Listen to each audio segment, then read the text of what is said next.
இன்றைக்கி நம்ம ஓடோவில் within a மினிட்குள்ளே எப்படி வெப்சைட் க்ரியேட் பண்ணுறதுன்னு பார்க்கலாம். நீங்கள் ஃபஸ்ட்டு ஓடோ ஆப்பில் வெப்சைட்டுன்னு இருக்கும், அதை இன்ஸ்டால் பண்ணிக்கோங்க.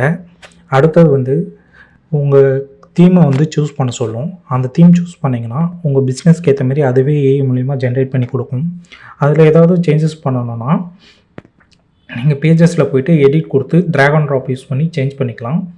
உங்களுக்கு சைடில் வந்துட்டு எல்லா டூல்ஸும் இருக்கும். அடுத்தது வந்து மெனூஸ் அண்டு நேவிகேஷன் டூல்ஸை யூஸ் பண்ணி அதுக்கு மெனூஸ்லாம் க்ரியேட் பண்ணிக்கலாம். அதுக்கப்புறம் நீங்கள் இ-காமர்ஸ் வந்து இதில் எக்ஸ்ட்ராவாக ஆட் பண்ணிக்கலாம். அப்புறம் லைவ் சேட் இந்தமாரி ஆப்ஸ்லாம் இதில் யூஸ் பண்ணி ஹெல்ப் டெஸ்க் இதெல்லாம் நீங்கள் எக்ஸ்ட்ராவாக ஆட் பண்ணி அண்டு எஸ்இஓ அனாலிட்டிக்ஸ் செட் பண்ணிட்டீங்கன்னா உங்களுக்கு வெப்சைட் ரெடி ஆகிடும். பப்ளிஷ்ன்ற பட்டனை கொடுத்து நீங்கள் வெப்சைட்டை பப்ளிஷ் பண்ணிக்கலாம்.